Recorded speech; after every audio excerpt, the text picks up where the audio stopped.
ಎಂಥ ಮಾತುಗಳ ಸ್ವಾಮಿ ಅದು. ಸಂಗೊಳ್ಳಿ ರಾಯಣ್ಣರನ್ನ ಬಂಧಿಸಿದಂತ ಬ್ರಿಟಿಷರು ರಾಯಣ್ಣರನ್ನ ಗಲ್ಲಿಗೇರಿಸಬೇಕು. ಆಗ ರಾಯಣ್ಣನವರು ಬ್ರಿಟಿಷರನ್ನ ದಿಟ್ಟಿಸಿ ನೋಡಿ ಹೇಳ್ತಾರೆ, ಗಲ್ಲಿಗೇರಿಸ್ತಿದ್ದಾನನ್ನ. ಗಲ್ಲಿಗೇರಲಿಕ್ಕೆ ನಾನು ಕಳತನ ಮಾಡಿಲ್ಲಪ್ಪ, ಗಲ್ಲಿಗೇರಲಿಕ್ಕೆ ಇನ್ನೊಬ್ಬರ ವಿರುದ್ಧ ಅಸಹ್ಯ ಪಟ್ಟವನಲ್ಲ, ಅಸೂಯೆ ಪಟ್ಟವನಲ್ಲ ನಾನು. ನನ್ನ ನಾಡು ಕಿತ್ತೂರಿಗೋಸ್ಕರ, ನನಗೆ ಅನ್ನ ಹಾಕಿದಂತ ಚೆನ್ನಮ್ಮನಿಗೋಸ್ಕರ ಇಡೀ ಜೀವನ ಅರ್ಪಣೆ ಮಾಡಿರುತ್ತವ ನಾನು.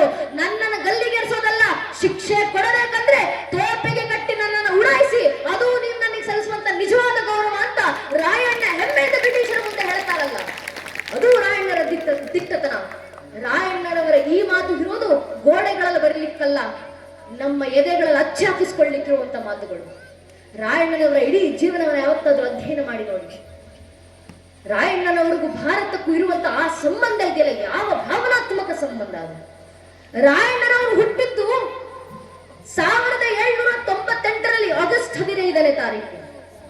ರಾಯಣ್ಣನವರು ಹುತಾತ್ಮರಾದದ್ದು 1831 ಜನವರಿ 26ನೇ ತಾರೀಕು.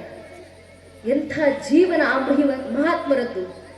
ರಾಯಣ್ಣ ಹುಟ್ಟಿದ್ರೆ ದೇಶಕ್ಕೆ ಸ್ವತಂತ್ರ, ರಾಯಣ್ಣ ಹುತಾತ್ಮರಾದರೆ ಭಾರತಕ್ಕೆ ಗಣರಾಜ್ಯ ಅಂತ ಮಹಾನ್ ಜೀವನವನ್ನು ಬದುಕಿದಂತವರು ಸಂಗೊಳ್ಳಿ ರಾಯಣ್ಣರವರು. ರಾಯಣ್ಣವರು ಹುಟ್ಟಿದ ದಿನ ಆಗಸ್ಟ್ 15ನೇ ತಾರೀಕು 1798. ನಮ್ಮ ಭಾರತಕ್ಕೆ ಸ್ವತಂತ್ರ ಬಂದಿದ್ದು ಆಗಸ್ಟ್ 15ನೇ ತಾರೀಕು 1947. ರಾಯಣ್ಣವರು ಹುತಾತ್ಮರಾದದ್ದು ಜನವರಿ 26ನೇ ತಾರೀಕು 1831. 32 ವರ್ಷಗಳ ಕಾಲ ಬದುಕಿದಂತ ಪುಣ್ಯಾತ್ಮ. ಆದ್ರೆ ಈ ದೇಶಕ್ಕೆ 32 ವರ್ಷದಲ್ಲಿ ರಾಯಣ್ಣನವರು ಮಾಡಿ ಹೋಗಿರುವಂತ ಕೆಲಸ ಇದೆಯಲ್ಲ, ನಾವು ನೀವು ಇನ್ನು 4 ಜನ್ಮ ಹೆತ್ತು ಬಂದ್ರು ಕೂಡ ರಾಯಣ್ಣನವರು ಸಲ್ಲಿಸಿರುವಂತ ದೇಶಕ್ಕದ ಕೊಡುಗೆಯನ್ನ ನಾವು ಯಾರೂ ತೀರಿಸಲಿಕ್ಕೆ ಆಗೋದಿಲ್ಲ ಅಂತ ಮಹಾನ್ ಕೆಲಸವನ್ನ ರಾಯಣ್ಣನವರು ದೇಶಕ್ಕೆ ಮಾಡೋಗಿದ್ದಾರೆ.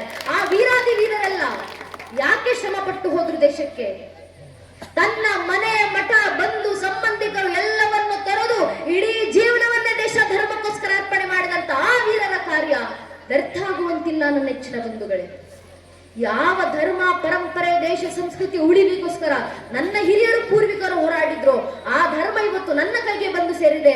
ನನ್ನ ಕೈಗೆ ಬಂದು ಸೇರುವಂತ ಈ ಧರ್ಮ ಉಳಿಸಿ ಮುಂದಿನ ಪೀಳಿಗೆ ಕೊಡಬೇಕಾಗಿರುವಂತ ಜವಾಬ್ದಾರಿ ಇಲ್ಲಿ ಕೂತಿರುವಂತ ನನ್ನ ನಿಮ್ಮದು. ಧರ್ಮ ಉಳಿಸಬೇಕು, ಸಂಸ್ಕೃತಿ ಉಳಿಸಬೇಕು. ಯಾವ ರೀತಿ ಉಳಿಸ್ತೀರಾ? ಸಂಘಟಿತರಾಗಿ ಬನ್ನಿ. ರಾಯಣ್ಣನವರು ಇಡೀ ಜೀವನದಲ್ಲಿ ಕೊಟ್ಟಂತ ಸಂದೇಶ ಯಾವುದು? ಸಂಘಟಿತರಾಗಿ ಬನ್ನಿ ಭಾರತೀಯರೇ, ದೇಶಕ್ಕೋಸ್ಕರ ಹೋರಾಡಿ.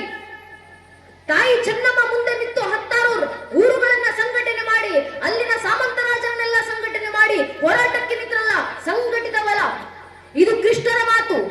ಭಗವದ್ಗೀತೆ 4ನೇ ಅಧ್ಯಾಯದ 7ನೇ ಶ್ಲೋಕದಲ್ಲಿ ಕೃಷ್ಣ ಕರೆಯನ್ನು ಕೊಡ್ತಾರೆ. ಯದಾ ಯದಾ ಈ ಧರ್ಮಸ್ಯ ಗ್ಲಾನಿರ್ಭವತಿ ಭಾರತ ಅಭ್ಯುತ್ಥಾನಂ ಧರ್ಮಸ್ಯ ತದಾತ್ಮಾನಂ ಭುಜಾಮ್ಯಹಂ ಪರಿತ್ರಾಣಾಯ ಸಾಧುನ ವಿನಾಶ ದೃಷ್ಟುತ ಧರ್ಮ ಸಂಸ್ಥಾಪನಾರ್ಥಾಯ ಸಂಭವಾಮಿ ಯುಗೆ ಯುಗೆ. ಯಾವಾಗೆಲ್ಲ ದೇಶ ಮತ್ತು ಧರ್ಮ ನಾಶದ ಅಂಚಿಗೆ ಬಂದು ತಲುಪಿರುತ್ತೋ ಆಗೆಲ್ಲ ದೇಶ ಮತ್ತು ಧರ್ಮದ ಪುನರ್ ಪ್ರತಿಷ್ಠಾಪನೆಗೋಸ್ಕರ ನಾನು ಯುಗಕ್ಕೂ ಅವತರಿಸಿ ಬರುತ್ತೀನಿ ಅಂತ ಶ್ರೀಕೃಷ್ಣ ಪರಮಾತ್ಮ ಕೊಟ್ಟಂತ ಕರೆ. ಆ ಕರೆಯ ಮುಂದಿನ ಸಾಲ ಕೃಷ್ಣ ಪರಮಾತ್ಮ ಹೇಳ್ತಾರೆ, ಯುಗಕ್ಕೂ ಧರ್ಮ ರಕ್ಷಣೆಯಿಂದ ನಾನು ಅವತರಿಸಿ ಬರ್ತೀನಿ. ಕಲಿಯುಗದಲ್ಲಿ ಯಾವ ಅವತಾರ? ಕಲಿಯುಗದ ಅಂತ್ಯದಲ್ಲಿ ಕಲ್ಕಿ ಅವತಾರ. ಆದರೆ ಕಲಿಯುಗ ನಡೀತಾ ಇರಬೇಕಾದ್ರೆ ಕಲಿಯುಗದೊಳಗೆ ದೇಶ ಧರ್ಮ ರಕ್ಷಣೆಗೆ ಇರೋದು ಒಂದೇ ಒಂದು ಅವತಾರ, ಅದು ಸಂಘ ಶಕ್ತಿ ಕಲಿಯುಗ ಎನ್ನುವ ಮಾತನ್ನ ಕೃಷ್ಣ ನಮ್ಗೆ ಉಪದೇಶ ಮಾಡಿ ಹೋಗಿದ್ದಾರೆ. ಸಂಘಟಿತ ಬಲದಿಂದ ಮಾತ್ರ ಕಲಿಯುಗದಲ್ಲಿ ಧರ್ಮ ರಕ್ಷಣೆ ಆಗೋದು. ನಮ್ಮ ದೌರ್ಭಾಗ್ಯ ಏನಂದ್ರೆ ಸಂಘಟಿತ ಭಾವವನ್ನು ಮರೆತುಕೊಂಡಿದೆ ಹಿಂದೂ ಸಮಾಜ. ಹೇಳ್ಕೊಳ್ಳಿಕ್ಕಿದ್ದೀವಿ ನಾವು ಕೋಟ್ಯಾಂತರ ಜನ ಹಿಂದೂಗಳು ದೇಶದಲ್ಲಿ, 100 ಕೋಟಿ ಹಿಂದೂಗಳು ಜಗತ್ತಿನಾದ್ಯಂತ. ಆದ್ರೆ ಜಗತ್ತಿನಲ್ಲಿರುವಂತ 100 ಕೋಟಿ ಹಿಂದೂಗಳಲ್ಲಿ ಎಷ್ಟು ಜನ ಹಿಂದೂಗಳಾಗಿ ಉಳಿದಿದ್ದೀವಿ? ಒಬ್ಬ ಹಿಂದುವಿನ ಮುಂದೆ ನಿಂತು ನೀನ್ ಯಾರಪ್ಪ, ನೀನ್ ಯಾವ ಸಮಾಜಕ್ಕೆ ಸೇರಿದವನು ಅಂದ್ರೆ ಹಿಂದುವಿನ ಬಾಯಿನಲ್ಲಿ ತನ್ನ ಧರ್ಮದ ಹೆಸರು ಬರೋಕು ಮುಂಚೆ ಜಾತಿ ಹೆಸರು ಬಂದಿರುತ್ತೆ.